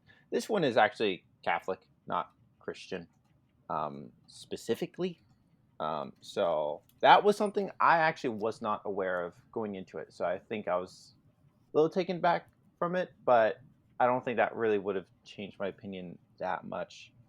I just didn't really like this movie that much. Like after being aware of it for about a year or two, one day I was like, you know what? I'm gonna watch it. Uh, I usually don't like watching movies with ads. So usually I'd have to really want to watch a movie to watch it with ads. So that's the kind of determination I had when I went into this movie. I'm like, I don't care about ads. I'm watching this movie. Yeah, it didn't work for me. It does feel like a regurgitation of My Sassy Girl, a movie that I probably mentioned earlier. I think it was a Yeah, it 2001. was on one of your lists, I remember. Yeah. So it feels like a weird regurgitation of a sassy girl, but like it just didn't work in my opinion. First off, for me, but also I think, especially considering this was a few years later, I wouldn't be surprised if we mentioned Mean Girls, if it kind of had a Mean Girl effect of, you know, of that being so of it being such of an influence and people kind of wanting to redo it. Not to mention, My Sassy Girl got a pseudo sequel 10 years later. Um, so yeah, it just didn't work for me. I might have found one or two things funny. I I didn't really like it. Unfortunate. I wanted to. Yeah, I'm not familiar with this one, so I can't really comment on it besides the images that I found for it for this podcast. But Me yeah, neither. Well, moving on to my least favorite film of this year, it is Halle Berry's Catwoman film. This weird film about Catwoman, but it's not like Batman's Catwoman. It's like its own thing. It's all weird. This had some production issues. Originally meant to be a sequel to Batman Returns with Michelle Pfeiffer, but then whatever thing just delayed it so much that they decided to go whatever route they went in this film. Um, yeah, I found the story and just everything here hard to follow. Not as much as like the Daredevil film. Here, there you can understand it easily, but it's still not edited as well. The actions doesn't look so great. There's just a lot of weirdness to this film. Here, Catwoman becomes Catwoman because of some weird shenanigans. She has all the abilities of a cat, not because she likes cats, but because of some magic mumbo jumbo or whatever. um, it's just the only appeal as a kid that I had towards this one was a sinful one because Halle Berry is attractive. Um, but besides that, there's nothing good about this film. The costume doesn't look great. None of the action was amazing. Uh, I don't know what to say. This was not a great film from my perspective. So yeah, Yeah, this is one I went into and I was like, there is a possibility I will enjoy this in some level, because this is very much the kind of thing of like thing that everyone else hates that is about a woman is very much up Sure. my alley in terms of media that appeals to me. But no, this is I was reading through my Letterboxd review just now to remind myself of what this is. And yeah, I think this could have gotten away with a lot of its weird choices if it weren't for the really, really bad editing. The editing just drags this whole thing down. And then yeah, the weird plot elements, like I'm not so married to the lore that I care if Catwoman is weird, superstitious, whatever's going on with that. But yeah, this is just not a compelling. None of those added elements add anything compelling to the character or the story. Yeah, I don't know. It feels definitely like something that was written in the 90s for a different era and a different audience and different creators to make, and then escaped from that and was released in 2004 when it made absolutely no sense. yeah. I would not recommend this film. So Yeah, it's not even yeah, fun. It's just kind of boring. yeah, and weird. But if you like Halle Berry, but that's all we're gonna have for this week, for this month. We're at the end of our little slideshow here. So, yeah, those are our films that we have for 2004. Any final thoughts about this year that you want to shout out or not? I'll take Yeah, it as a no. it's a year. It's a year. Anyway, thank you guys for watching, and we'll see you all next time for 2005. Bye. Bye. Bye.